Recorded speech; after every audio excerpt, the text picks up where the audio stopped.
내가 찾는 예수라는 제목으로 함께 은혜를 나누겠습니다. 지난주 말씀 잠깐 보면 예수님이 부활을 하셨어요. 그런데 그 부활을 직접 지켜봤던 그 군인들하고 대제사장들이 어떻게 했어요? 그 영생의 기회를, 부활의 그 증인이 될 수 있는 기회를 돈하고 바꿔버렸잖아요. 그런 어리석은 짓들을 했는데, 오늘은 그 부활의 현장을 좀 깊이 들어가서 좀 더 구체적으로 부활의 현장에 대한 말씀을 살펴보려고 합니다. 자, 먼저 오늘 1절 말씀을 보세요. 우리 1절을 함께 봉독합니다. 안식일이 다 지나고 안식 후 첫날이 되려는 새벽에 막달라 마리아와 다른 마리아가 무덤을 보려고 갔더니. 아멘. 안식일이 지나가고 이제 우리로 말하면 주일이 되는 그 새벽에 여인이 한 서너 명이 무덤을 보려고 예수님 무덤에 찾아온 거예요. 근데 무덤에 왜 왔어요? 무덤을 보려고? 오늘 그 마태복음은 그냥 보려고 찾아왔다고 기록되어 있는데, 누가복음에 보면은요, 누가복음 24장 1절이에요. 우리 함께 봉독하겠습니다. 안식 후 첫날 새벽에 이 여자들이 그 준비한 향품을 가지고 무덤에 가서 뭘 가져갔어요? 향품을. 뭐 하려고 한 거예요?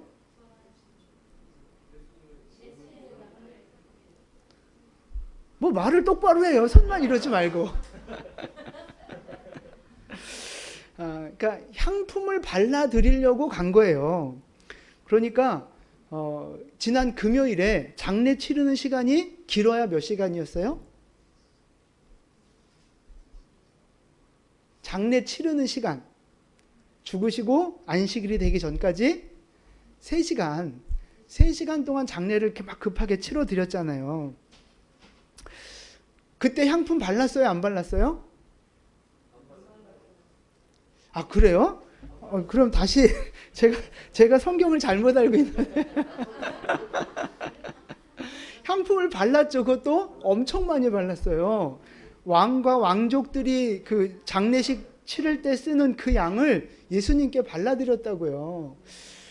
혹시 다른 교회에서 오신 분들은 아니시죠? 당황스럽네. 장례식 때, 그러니까 불과 3일 전에 장례식 치를 때 이미 향품을 다 발라드렸다고요. 그런데 오늘 또 왜 향품을 가지고 왔을까요? 뭐 정확한 이유는 모르죠. 근데 추측하기를 본인들 마음에 그때 발라드린 향품이 좀 부족하다고 느꼈을 수도 있고, 하여튼 뭐 이유는 모르겠어요. 조금 급하게 했던 것을 조금 더 이렇게 잘 해드리려고 왔을 수도 있고, 정확한 이유는 모르지만 어쨌든 향품을 발라드리려고 향품을 가지고 왔어요. 그럼 이제 여기서 궁금한 게 그거예요. 향품 발라드리려면 언제 오면 좋겠어요? 낮에 화날 때 와야 이제 이렇게 좀 잘 발라드리지 않겠어요? 그런데 오늘 이 여인들이 언제 왔어요? 새벽에 왔다고요. 새벽에. 동틀 때쯤, 아직 어두울 때 무덤에 찾아왔다고요. 여러분, 낮에 와도 되는데 왜 굳이 새벽에 향품을 들고 왔을까요?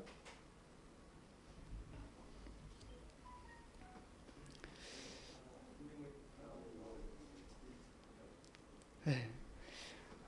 아마 이제 이 중동은 날씨가 이제 덥고 하니까 시체가 금방 부패하거든요. 그러니까 아마 조금이라도 더 일찍 와서 예수님 시체가 조금이라도 더 그 부패되기 전에 조금 더 향품을 발라드리고 가장 좋은 모습으로 이렇게 보내드리려고 했던 그런 마음이 아닐까 생각을 해보는 거죠. 그렇지 않으면 뭐 굳이 아침 먹고 동튼 다음에 와서 해도 되는데 굳이 왜 새벽같이 그 어두운 데 왔느냐 하는 거예요. 조금이라도 더 빨리 예수님이 그 시체가 온전할 때 조금이라도 더 섬겨드리고 싶었던 그 여인들의 마음이 아니었을까 그렇게 생각을 해보는 거예요. 그걸 뭐라고 우리는 표현해요? 이런 마음들을 사랑이라고 표현하는 거예요. 사랑. 여러분, 이게 바로 사랑인 거예요. 사랑하면 어떤 마음이 생겨요? 뭐 여러 가지 마음이 생기겠지만 열심이 생겨요. 열심. 뜨거운 마음이 생긴다고요. 그래서 여러분 생각해 보세요. 누가 그 이미 향품 발랐는데 그 시체한테 가서 그 향품 발라드리라고 누군가 만약에 시킨다면 그 새벽같이 그렇게 오겠어요? 그럴 리가 없단 말이죠. 그럼에도 불구하고 이미 발랐는데 또 향품을 가지고 오고 새벽같이 나온 이유는 주님을 향한 사랑 때문에 뜨거운 마음, 열심이 생겼던 거예요. 그러니까 여러분 이 헌신은요, 이 충성이라는 것은요, 누가 억지로 시켜서 되는 게 아니라는 거죠.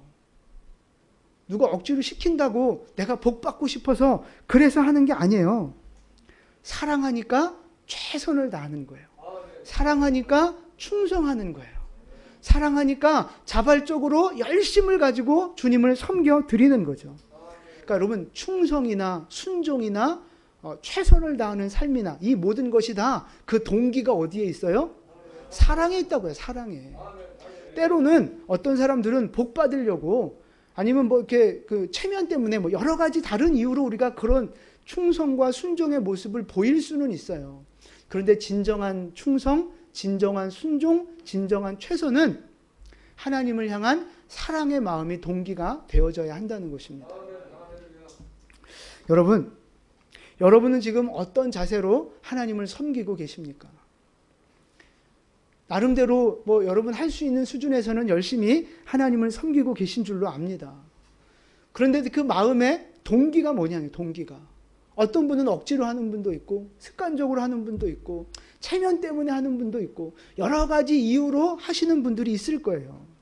근데 여러분 아무리 그렇게 열심을 내고 충성을 하고 최선을 다한다 할지라도 그 마음의 중심이 사랑이 아니라면 성경은 뭐라고 말하느냐 하면 아무 유익이 없느니라 말씀하세요. 사랑으로 하지 않는 것은 아무 유익이 없는 헛된 것이라 말하고 계세요. 여러분의 이 열심, 여러분의 지금 이 주님을 향한 충성, 그 동기를 좀 점검해 보셨으면 좋겠어요. 어떤 마음으로 충성하고 순종하고 열심히 하고 계시는지. 과연 예수님을 사랑해서 하고 있는 충성인지 아니면 복받기 위해서 아니면 종교적인 습관으로 하고 계시는지 여러분의 마음을 잘 점검해 보시는 시간이 될 수 있기를 바랍니다. 여러분 예수님을 더욱 사랑하는 여러분 되시기를 축복합니다. 예수님을 더욱 사랑하셔서 사랑 때문에 충성하고 사랑 때문에 최선을 다하고 사랑하기에 순종하는 여러분 되시기를 주님의 이름으로 축원을 드립니다. 아멘. 이 여인들이 이제 무덤을 찾아오면서 고민과 걱정거리가 하나 있었어요. 그게 뭘까요? 예? 그렇죠. 아, 맞아. 왜 웃어요? 맞는데. 여인들 고민이 그거였어요. 야, 돌문을 어떻게 열까? 누가 옮겨줄까? 군인들한테 부탁하면 혹시 열어줄까? 하여튼 여러 가지 근심과 고민 속에 왔어요. 그때 만약에 민집사님이나 우리 다솔이가 같이 갔으면 그런 걱정 안 해도 될 텐데. 네, 우리 교회 팔씨름 1등이잖아요. 우리. 근데 하여튼 이 여인들은 무덤에 찾아가면서 그런 걱정을 했다고요. 근데 무덤에 딱 와서 보니 어떤 일이 벌어져 있어요? 그렇죠. 2절을 보세요. 2절 보니까 이미 큰 지진이 나서 천사가 돌을 굴려내고 문을 다 열어놓고 그 위에 이미 앉아 있었어요. 군인들은 어떻게 하고 있어요? 자다가 아니에요. 앉았다니까요. 군인들은 그렇죠. 이미 땅에 폭 엎어져서 죽은 자처럼 벌벌벌 떨고 있었다고요. 여인들이 왔는데 이미 장면이 그렇게 다 벌어져 있는 거예요. 그걸 보고 이 여인들도 눈이 동그러지고 입이 딱 벌어지면서 놀라는 거죠. 근데 그 놀라고 있는 여인들에게 천사가 하는 말이에요. 우리 5절과 6절 함께 봉독하겠습니다. 천사가 여자들에게 말하여 이르되 너희는 무서워하지 말라. 십자가에 못 박히신 예수를 너희가 찾는 줄을 내가 아노라. 그가 여기 계시지 않고 그가 말씀하시던 대로 살아나셨느니라. 와서 아멘. 자, 천사가 하는 말이 뭐예요? 무서워하지 말라 하면서 너희가 누구를 찾아요?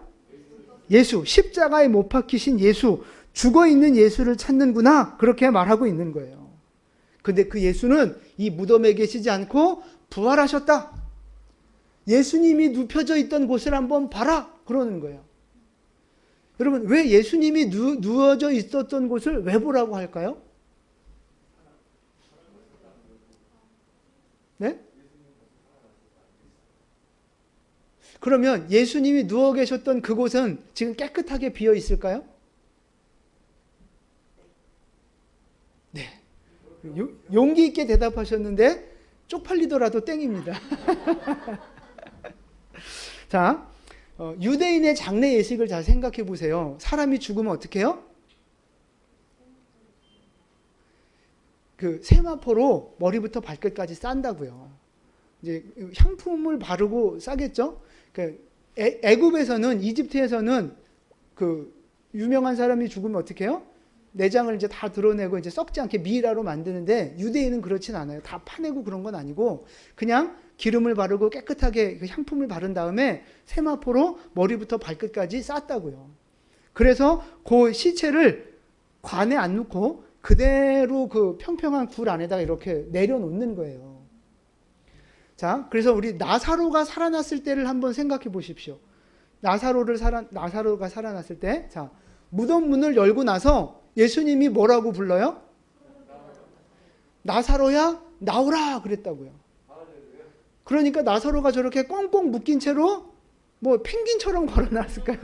꽁꽁 묶인 채로 저렇게 걸어 나왔다고요. 그러니까 예수님이 뭐라 그래요? 풀어놓아 다니게 하라 그랬다고요.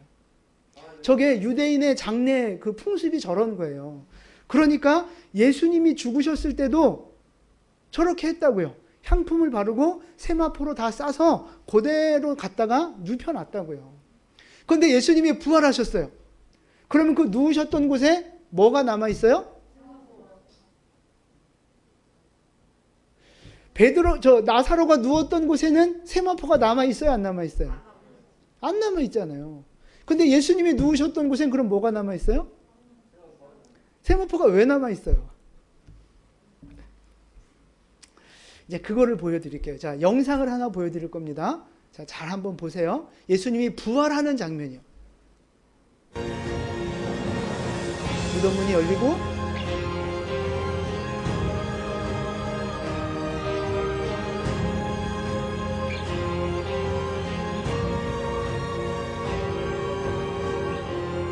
자, 보세요. 어떻게 예수님이 부활하셨어요? 집사님 어떻게 거기에만 관심이 있어요?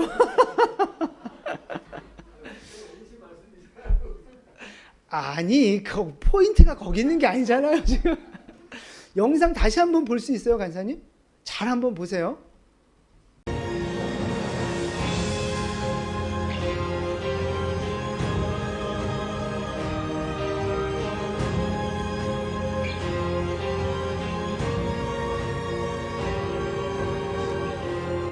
그러니까 어떻게 생각하시면, 그러니까 세마포는 남아있고 예수님의 시체만 쏙 빠져나온 거예요.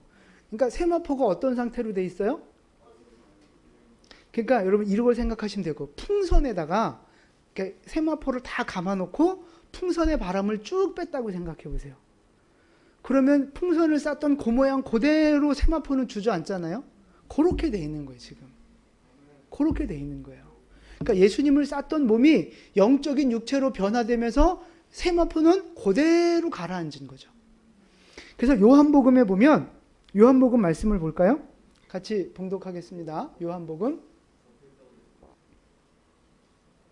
네, 같이 봉독합니다. 시몬 베드로는 따라와서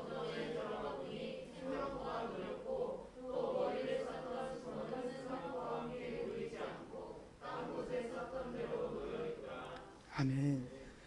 딴 곳에 쌌던 대로 그대로 놓여 있는 거예요.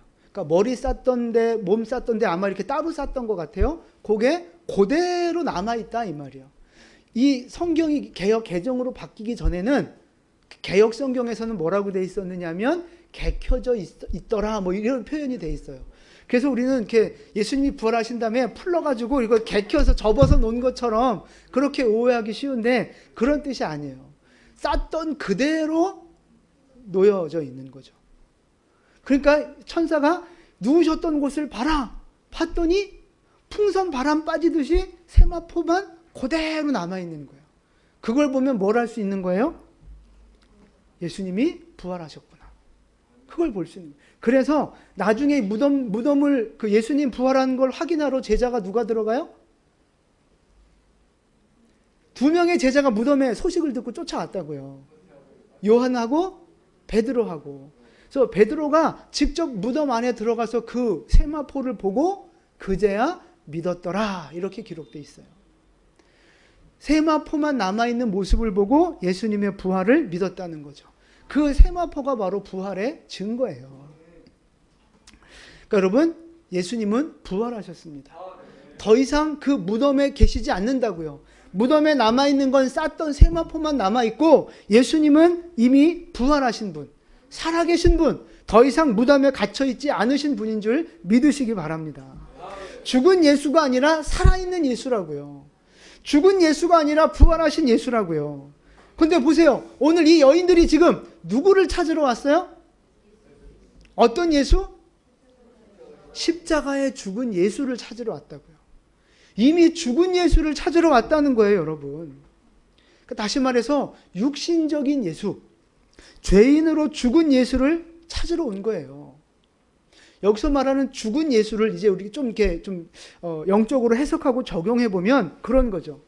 육신의 예수는요, 오병이어의 기적 같은 그런 기적으로 우리의 삶에 축복과 은혜를 가져다 주셨던 분을 말하는 거예요.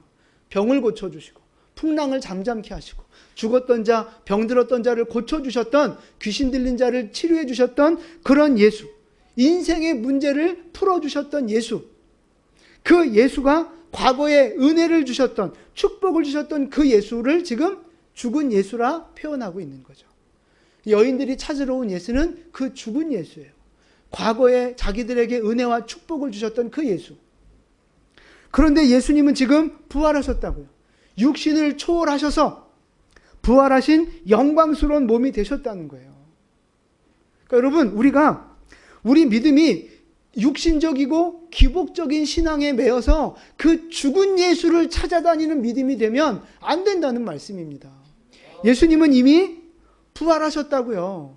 그러니까 우리도 부활의 소망, 천국의 소망, 이 땅의 어떤 그 문제에 얽매여 있지 않고 천국을 바라보는 그런 믿음의 소망으로 전진하는 믿음이 되어져야 하는 것입니다. 더 이상 죽은 예수를 찾아다니며 인생의 문제에 얽매여 사는 것이 아니라 부활하신 예수를 바라보면서 천국의 소망을 가지고 육신의 문제를 초월하고 극복하는 믿음의 모습으로 살아가야 한다는 사실입니다. 여러분, 더 이상 죽은 예수 찾지 마시고 부활하신 주님을 찾고 만나는 은혜가 있기를 축복합니다. 내 인생의 문제를 해결해주고 내 육체의 문제를 해결해주는 육신적인 예수를 넘어서서 육신을 초월하시고 변화되어지신 그 부활하신 예수님을 만나는 여러분 되시기를 축복합니다. 이게 굉장히 큰 차이가 있어요. 죽은 예수를 찾는 사람과 부활하신 예수를 만난 사람은 큰 차이가 있습니다. 죽은 예수를 찾는 사람은요, 여러분 여인들의 모습을 보세요. 이 제자들의 모습을 보세요. 예수님의 부활을 알고 왔어요? 모르고 왔어요? 모르고 왔다고요. 부활할 것을 옛날에 말씀은 들었지만 부활했다 믿고 온 게 아니라고요. 그러니까 이 여인들과 제자들 마음속에 뭐가 있어요? 근심이 있고 두려움이 있고 불안함이 있고, 그래서 지금 제자들은 숨어 있잖아요. 죽은 예수를 찾는 사람들의 그 마음의 상태는 그렇다고요. 불안과 두려움과 연약함 가운데 그렇게 매여져 있는 거예요. 그런데 부활하신 예수님을 만난 사람들은 어때요? 그렇죠. 8절 보세요. 부활하신 그 소식을 듣고 나서 8절 우리 함께 봉독합니다. 그 여자들이 무서움과 큰 기쁨으로 빨리 가서, 네, 거기까지요. 큰 기쁨이 이 여인들에게 채워졌다고요. 이게 부활하신 예수를 만난 사람들의 특징입니다. 특징. 기쁨이 있다고요. 기쁨이. 부활의 기쁨, 영생에 대한 소망, 그것으로 채워지는 거예요. 그러니까 이 육신의 문제, 인생의 문제에 얽매이지 않는 거예요. 물론 육신적인 문제가 생기면 힘들고 어렵죠. 그런데 거기에 매여서 끙끙대는 것이 아니라 부활하신 예수, 육신의 문제를 초월하신 예수를 바라보며 기쁨과 소망, 천국 소망을 갖고 그렇게 이겨내게 된다는 말씀입니다. 세상을 초월하는 사람, 육신의 문제를 초월하고 극복해내가는 믿음의 그 능력들이 우리에게 오게 된다는 거예요. 우리에게 그 은혜가 있기를 축복합니다. 그래서 여러분 보세요. 우리 삶에 이제 큰 어려움이 닥칠 때가 있잖아요. 직장에서 뭐 잘리거나 사업이 망하거나 아니면 어떤 뭐 큰 그 질병을 만나거나 어떤 그 불의의 어떤 사고를 당하거나 아니면 우리 학생들 뭐 성적이 안 나오거나 대학에 떨어지거나 어떤 입사 시험에 떨어지거나 그 많은 참 생각하기 싫은 그런 많은 고난들이 우리 삶 가운데 닥쳐올 수 있어요. 그런데 이럴 때 죽은 예수를 찾는 사람, 그 기복신앙이 얽매여서 인생의 문제 해결되어지기만을 바라는 죽은 예수를 찾는 사람들의 마음은 어때요? 절망하고 불안하고 걱정되고 인생이 끝난 것처럼 느껴지면서 주저앉는다고요. 하나님 원망하고 막 사람들 원망하고 정죄하고 그렇게 사는 거예요. 그런데 부활하신 예수를 만난 사람은요, 어떻게 그 고난의 그 상황들이 닥쳐올 때 어떻게 반응해요?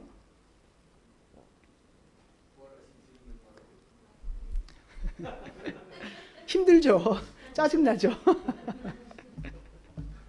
그러나 정신 차리면 감사하고 기뻐하게 된다고요. 왜요? 뭐가 기뻐요? 망했는데 시험에 떨어졌는데 뭐가 기쁘고 감사해요?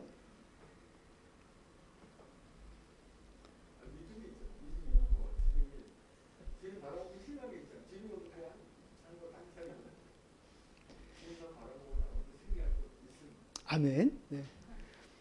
하나님은 우리에게 가장 좋은 걸 주시는 분이에요. 믿으십니까? 하나님은 우리에게 가장 좋은 걸 주시는 분이라고요. 내가 좋아하고 내가 원하는 걸 주시는 분이 아니고요. 객관적으로 영적으로 나에게 가장 좋은 것을 주시는 분이라고요. 그러니까 나에게 문제가 생기고 시험에 떨어지고 사업이 망하고 그러면 왜 기뻐하고 감사해야 돼요? 그렇죠. 하나님이 내가 원하고 바라던 것보다 더 좋은 것을 주실 거니까. 그래서 하나님이 이 일들을 행하고 계신 거니까 감사하고 기뻐해야 되는 거예요. 부활하신 예수를 만난 사람에게는요, 이 믿음이 있는 거예요. 나에게 가장 좋은 것을 주시는 분. 나를 위해 지금도 일하고 계시는 분. 그래서 우리가 이제 큐티 하고 있는 그 큐티 교재 그 발행하는 교회에서는요, 이렇게 가르쳐요. 특별히 고3 이제 수험생들 있잖아요. 뭐 그 입사 시험 하는 사람도 그렇고 시험에 붙으면 우리는 어때요? 붙으면 감사하고 기뻐하고 떨어지면 에이 진짜? 떨어지면 막 낙심하고 막 우울하고 교회 안 나오고 막 그러잖아요. 그 일반적인 모습이에요. 아, 그 아멘입니다. 근데 그 교회에서는 어떻게 가르치느냐? 시험에 합격하면 회개하라는 거예요. 회개하라. 그리고 시험에서 떨어지면 감사해라 그러는 거예요. 왜 그래요? 붙었는데 왜 회개해요? 네가 얼마나 믿음이 없으면, 네가 얼마나 못났으면 너 그 상처받고 네 낙심할까 봐 하나님 붙여주셨다는 거예요. 믿음이 없어서 붙여주셨다는 거죠. 그러니까 좀 정신 좀 차려라 그러는 거예요. 떨어진 사람은요?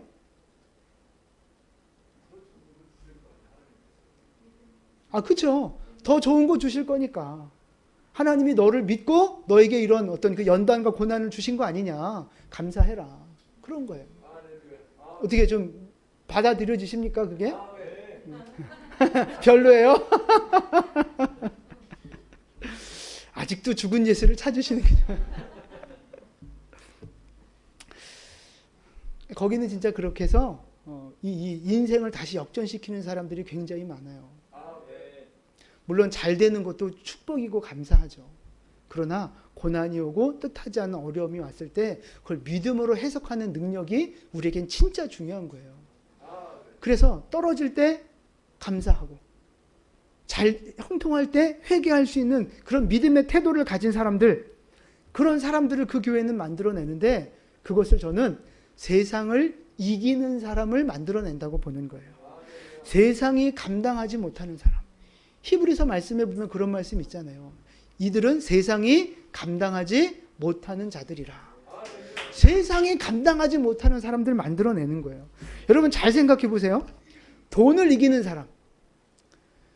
어떤 사람이 돈을 이기는 사람이에요? 돈이 많으면 돈을 이기면서 당당하게 살 수 있어요? 어떤 사람이 돈을 이기는 사람이에요? 돈이 아예 한 푼도 없는 사람? 믿음대로 되면 안 돼요. 돈을 이기는 사람은요, 돈이 많은 사람이 아니에요. 돈에 대하여 자유하는 사람이라고요. 돈이 많고 적고를 떠나서 돈의 노예가 되지 않고 돈에 묶여 사는 것이 아니라 돈에 대하여 자유한 사람이 바로 돈을 이기는 사람이라고요. 세상을 이기는 사람은 어떤 사람? 세상에 대하여 자유한 사람. 세상에 얼만큼 성공하고 많은 거 얼만큼 가졌고 거기에 상관없이 세상에 대하여 자유하며 살아가는 사람이 세상을 이기는 사람. 그럼 질병을 이긴 사람은 어떤 사람이에요? 건강한 사람? 병 났다 다 고친 사람? 아니라고요. 질병의 두려움에 얽매이지 않고 건강하든 병들었든 거기에 매이지 않고 건강에 대해서 자유한 사람. 그 사람이 질병을 이긴 사람이라고요.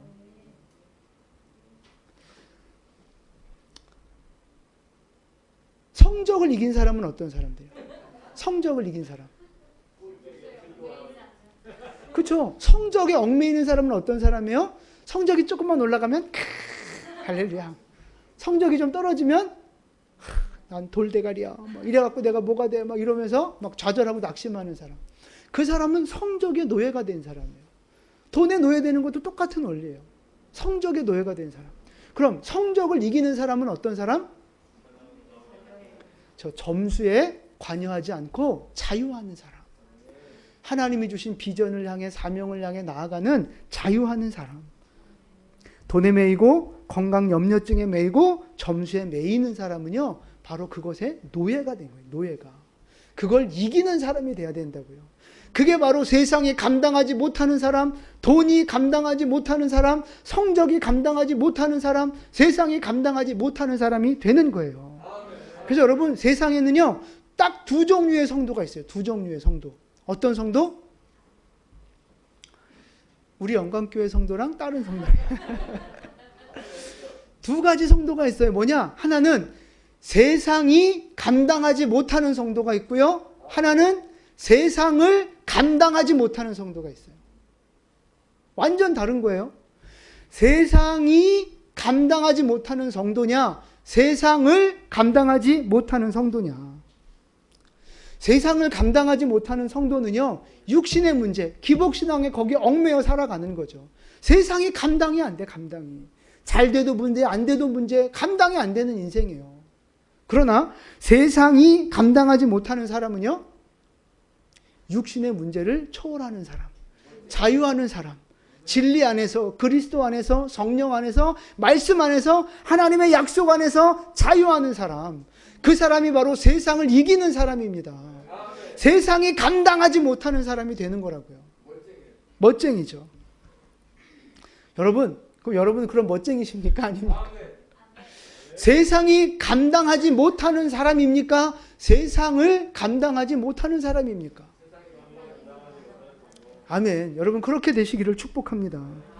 여러분이 지금 찾고 있는 예수, 여러분이 구하는 예수, 죽은 예수입니까? 부활하신 예수입니까? 부활하신 예수를 찾아야 된다고요. 더 이상 죽은 예수, 육신의 문제에 얽매여서 거기에 종로로 타는 인생이 될 것이 아니라 부활하신 예수를 만나고 세상에 대하여 자유하며 사명을 향해 달려나가는 믿음의 일꾼들 되시기를 주님의 이름으로 축원을 드립니다. 세상이 감당하지 못하는, 세상을 이기는 하나님의 백성들 되시기를 주님의 이름으로 축원을 드립니다. 아멘. 마지막 말씀이에요. 이 천사가 그 여인들에게 두 번째로 했던 말씀이 뭐냐 하면, 첫 번째는 누우셨던 곳을 보라 했고요. 두 번째 말씀은 뭐예요? 7절입니다. 7절 함께 봉독합니다. 또 빨리 가서 그의 제자들에게 이르되 그가 죽은 자 가운데서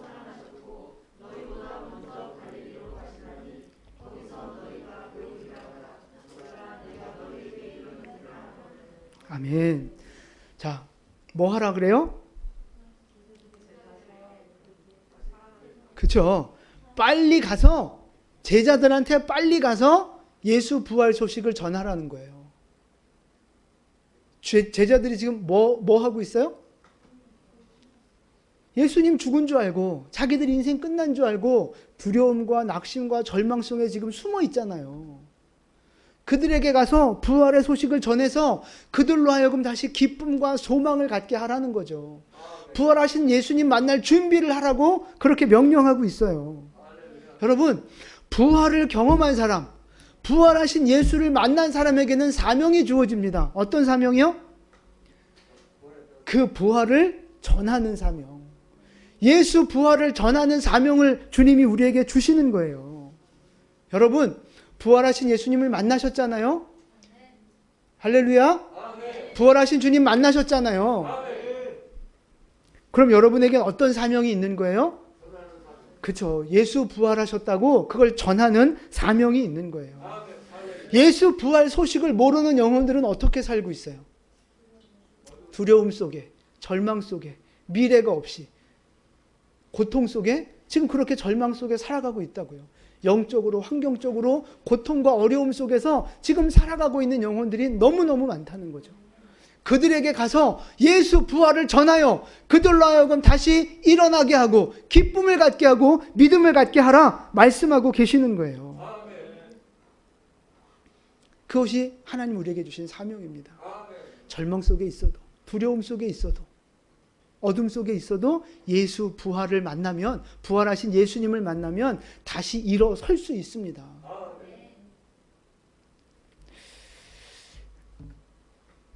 우리가 MIT를 하는 이유도 그렇고 우리가 전도하려고 애쓰는 이유도 그런 거예요. 다 지금 어둠 가운데, 절망 가운데, 소망 없이, 아니면 땅에 썩어 없어질 것을 쫓아가며 지금 살아가고 있잖아요. 그들에게 예수 부활을 전하며 진짜 영원한 생명, 영생을 소망하게 하는 거죠. 그들 안에 진짜 기쁨을 회복시켜주고 인생의 소망을 회복시켜주는 거죠. 그 사명이 우리에게 있다는 거예요, 우리에게. 여러분, 이제 이 명절이 이제 시작이 되는데, 오랜만에 이제 친척들도 만나시고, 이제 막 그러실 거잖아요. 많은 사람들을 만나실 텐데, 주님이 명령하십니다. 빨리 그들에게 예수 부활을 전하라 하고 계시는 거예요. 여러분, 명절이 즐겁습니까? 스트레스입니까? 스트레스. 스트레스. 어떤 분은 즐거운 분도 있고 어떤 분은 스트레스인 분들도 있을 거예요. 그런데 그건 누가 기준이에요? 내가 기준이잖아요. 육신적인 그 조건을 따졌을 때 내가 기준이라고요. 그런데 그걸 영적인 관점에서, 구속사적인 관점에서 보면 하나님이 명절을 통하여 사람들을 만나게 하시는 이유는 뭐예요? 복음을 전하라 하는 거죠. 예수 사랑으로 섬기며 복음을 전하고 예수 부활의 증인이 되라 하시는 거예요. 여러분이 명절을 그 구속사의 관점으로 바라보시면서 예수 부활을 전하는 축복의 기회로 삼으시기를 축복합니다. 예수도 모르고 인생이 이 땅에서의 인생의 전부인 줄로 알고 착각하고 살아가는 영혼들, 죄의 노예가 돼서, 물질의 노예가 돼서, 세상의 노예가 돼서 근심과 걱정 속에, 탄식 속에 살아가고 있는 어둠 가운데 있는 그 영혼들, 그 영혼들에게 복음을 전하고 예수 부활 전하셔서 그들이 다시 한번 예수 이름으로 살아나고 기쁨이 회복되어지는 그런 축복의 통로로 저와 여러분이 쓰임받기를 원합니다. 주님이 그 사명을 오늘 우리에게 주고 계시는 거예요. 사랑하는 성도 여러분, 죽은 예수를 쫓아다니지 마시고 부활하신 예수를 우리 안에 더 깊이 모셔드릴 수 있기를 축복합니다. 그래서 우리 안에 기쁨이 회복되고 부활의 증인으로 살아가는 하나님의 일꾼들 되시기를 예수님의 이름으로 축원을 드립니다. 아멘. 기도하겠습니다.